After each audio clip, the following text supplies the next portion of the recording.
beachfront entrance ng Mandarin Bay.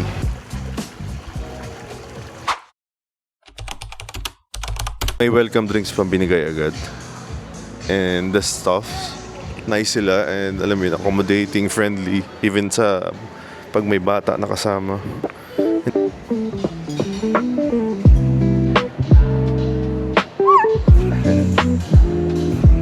Parang welcome towel ang binigay sa amin. This is the best ever. So, check natin yung rooms. So, ayan. Sa left side, pagpasok, merong lalagyan ng... May cabinet, may... For the clothes, may bathrobe, may vault, just like the other. May libreng payong din, in case. Then, sa right side, yung... CR. Maganda. Malaki. And... bidet check meron. So, ayos na. And yung shower, okay din. And sa right side, meron pa palang bathtub. So, good. So, check din natin yung TV nila kung smart TV talaga. Hindi natin maiwasan yung bata. Gusto talaga. May sanay na eh. Sa age niya yun eh. So, meron. Smart TV siya.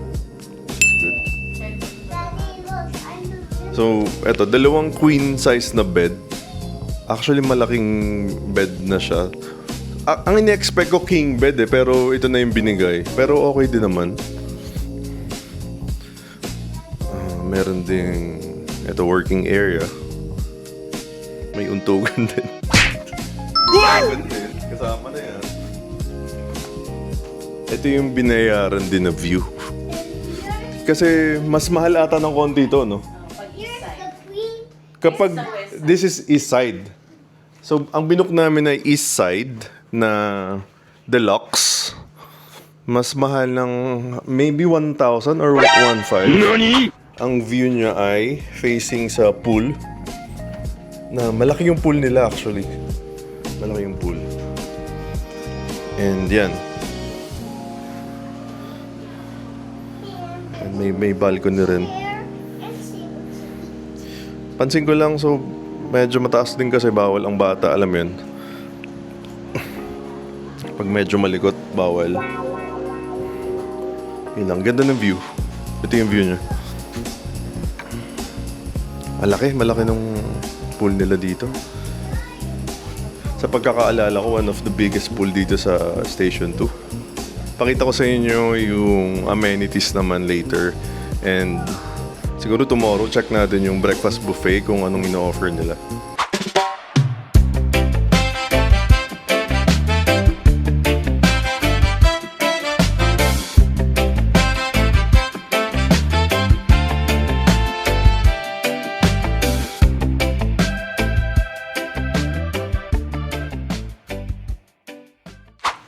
So, may welcome letter pa sila sa mga guests, which is nice. Tsaka ano talaga, maganda yung, very welcoming sila. So, susubukan sana namin mag-breakfast buffet ngayon. Kaso, when we were about to enter, hiningin kami ng parang voucher. So, kailangan pumunta muna sa morning, sa reception, para kumuha ng voucher. Siguro yun yung standard procedure nila. And yun, hintay lang namin si wife then before namin matry. Yes? Oh, it's not allowed. Okay. So, try natin yung breakfast dito sa Mandarin Bay. And of course, we have Filipino breakfast. Hotdog, may adobo, may longganisa, pero nilagyan hash brown, and bacon. Though meron din silang omelette, merong congee, meron din mami or wonton. Tara, kain tayo. Actually, masarap. Masarap din adobo.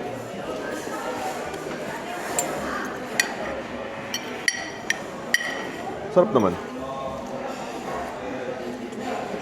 Medyo strict lang talaga sila sa entrance. Bago ako maka-avail ng buffet nila, you have to present the voucher. And it should be coming from the reception.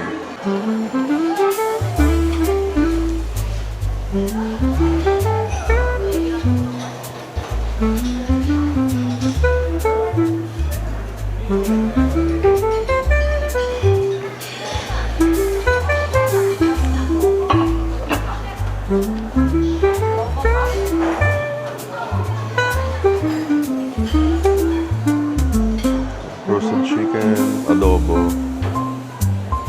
and may sausage din. And hot dog para sa kids.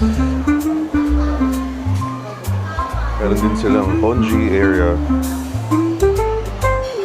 And syempre bacon, they have hash brown, And here, mga juice and cereals for the kids. Dito naman cold cuts, salad bar.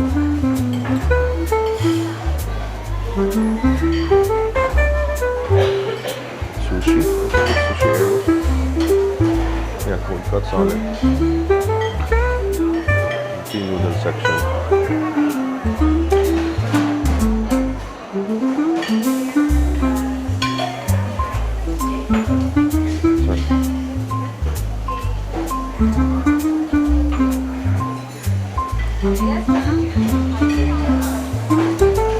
In the omelette section.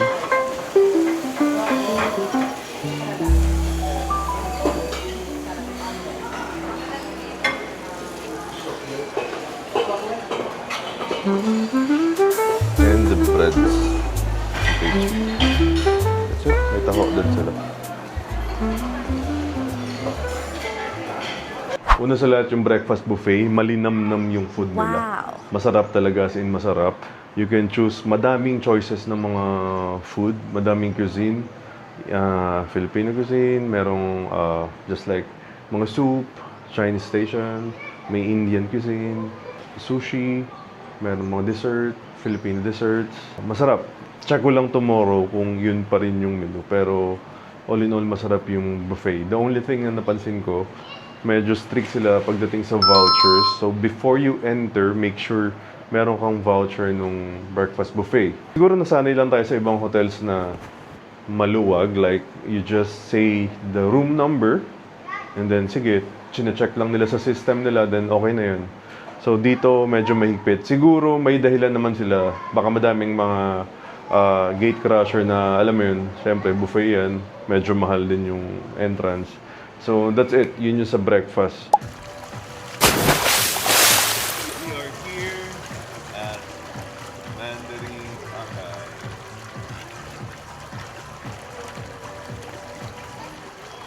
Burger or pizza?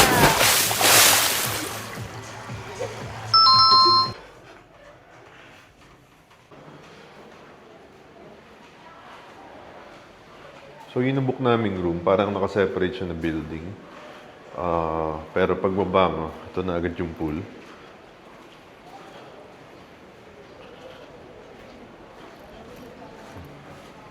Medyo maulan ngayon, so parang umuulan tapos biglang umiinit. So hindi halata sa Boracay na maulan. Kasi sa Manila, alam ko sobrang maulan. So ito yung pool nila. Medyo malaki siya. Ganda. Maganda yung vibes. Malawak yung pool hanggang dun sa right side pa. And ito na yung restaurant.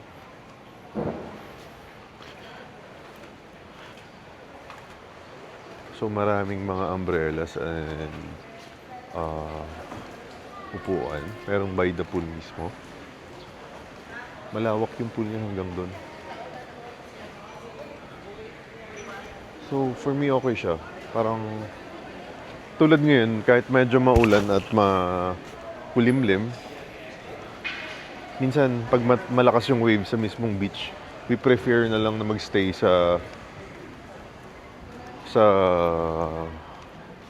kumbaga sa hotel, but we still can enjoy kasi maganda yung pool. Then ayan, nasa island talaga yung vibes. Kaya if you're traveling with family, recommended din tong hotel na to kasi yun nga, maganda yung location, maganda rin yung breakfast buffet, malinamnam yung pagkain, maganda at warm yung pakikitungo ng mga staff. And may napansin lang ako kasi if ever nakabook kayo dun sa kabilang side, you have to cross that little bridge. So kung maulan, yun lang, medyo maambon na lang kayong konti. Pero May mga umbrella din naman. And maliit na bagay lang naman. Kasi di ba, bihira din naman talaga umulan. So, ayun. And this is the reception. Ito yung reception. May ATM din sila if you guys are, kailangan ng cash. Then may gym din. Ito na yung check-in and check-out. Okay.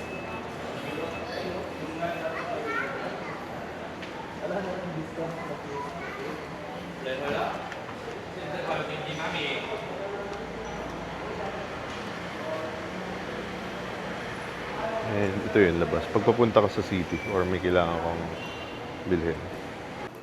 So yun, papunta ako ngayon sa beachfront. So pakita ko sa inyo yung daan. Kung gaano siya kalapit lang. Kasi di ba, pag sinabing Boracay, we opt to swim talaga sa beachfront. So ang gusto natin, as much as possible, yung view or yung paglakad papunta sa beachfront talagang sobrang lapit. So ito yung room namin. So from here, may pool. Ito yung buffet. And, ayan. Pag dinire-diretso ko to, mga siguro ilang steps. Maybe 30 or 50, ganyan. Yun na yung beachfront. Which is very ideal. Kasi, lalo kung may kasama kayong bata, may senior, if family talaga yung kasama mo, okay to. As in, okay na okay. Para ka nang nag-staycation at the same time, pwede ka rin maging adventurous sa pagligo, sa mga water activities, and etc. So yan, ito dagat na to. Ito yung restaurant nila na kinainan natin kanina. Malakas talaga yung alon tsaka waves ngayon. So ayan. Yung restaurant kanina. And we are here. Dagat na. Kung papansin nyo lang, yun nga, may barrier. Kasi tulad yan ngayon, maalon. Yung sprinkles and drizzles ng waves. Minsan nakakarating talaga sa ano. So, adults na parang tumatalon, automatic sisitahin nila yan, which is good. Kasi they strictly follow the rules para sa safety din ng mga guests. Kung maglalakad kayo from beach shore, ito yung main na beachfront entrance ng Mandarin Bay Resort. So ayan, yan siya.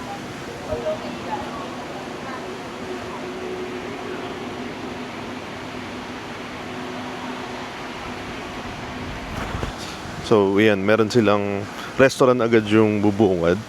May mga buffet din sila. Lunch at saka dinner in-offer din nila. So, kung guest ka naman, dire-diretso ka lang dito sa kanan. And yun na, papunta sa reception tsaka sa pool. So, located to sa Station 2 here at Boracay. Maganda yung location niya kasi katabi niya mismo yung mga restaurant. Dito sa left side, kung makikita nyo, may Jerry's Grills na agad. Ito to, yan, sa likod ko. And then, pag on the other side naman, pag ito sa likod ko, pag diniretso nyo yan, D-Mall na siya. So, malapit din yung location niya. And ito naman yung beach. Ito siya. Lakas lang talaga yung alon ngayon. Ayan. So, gusto mo mag-chillin, magpamassage, uminom ng buko, maligo. Ayan, ang lakas ng alon, as in malakas. Parang pwede ka na mag-surf.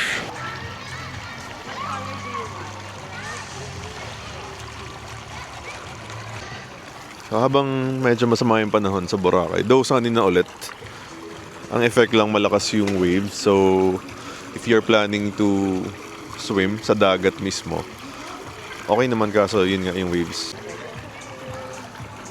So, nag-stock muna kami habang nasa pool.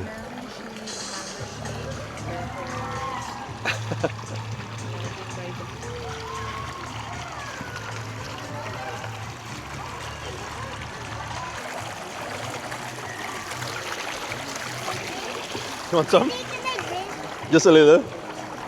Nandito ako ngayon sa balcony ng hotel na nabook namin. So, tingnan nyo yung view. Island na island yung dating nung pool dito sa loob ng Mandarin Bay Hotel. So, for me, lalo sa amin, sa mga family traveler, napakaganda ng hotel. Ang taas ng hairline ko. Nakita ko, bumibegeta eh. Anyway, napansin ko lang, yung pool pala niya, paikot siya, like isang malaki. So, ayan siya. Ito siya. Then, isang paikot, papunta doon. Pagdating naman sa room, malaki ang room nila. Masarap yung bed. Maganda rin yung kanilang CR. May bidet.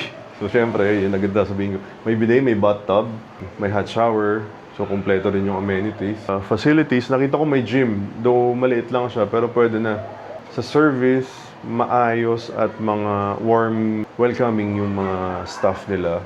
Talagang friendly sila. Kahit hindi mo hingin na agad nila kung ano yung kailangan nyo, sila na yung mag-a-approach. Malaki yung view ng pool niya, as in malaki paikot. Then at night, meron tumutugtog habang naliligo ka. So iba yung vibes, maganda. May sobrang daming visibility ng lifeguard. Yun yung isa kong napansin na talagang hindi lang bastang lifeguard, talaga nakatutok talaga sila every corner. Which is good, lalo na kung may mga bata or if you're traveling with a kid, maganda rin yung area niya. Mag-enjoy yung mga bata kasi maganda yung pool.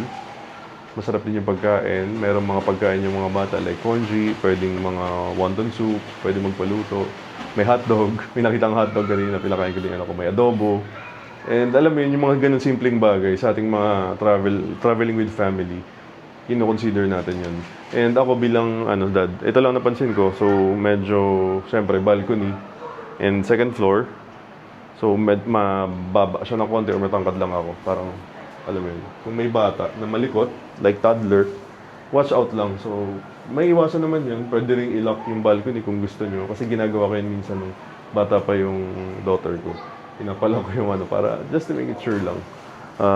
Para enjoy lang lalo. And ayun, yun lang naman yung napansin ko. And that's it. Highly recommended tong to. Lalo sa ngayon, sa panahon ngayon na medyo maulan. We enjoyed our stay kahit nasa loob lang kami ng resort. Kasi maganda yung pool niya, masarap din yung food. So, doon pa lang parang nakuha mo na yung staycation and biglang gusto mo ng dagat, nasa harap ka na ng Boracay. So, see you soon sa other vlog.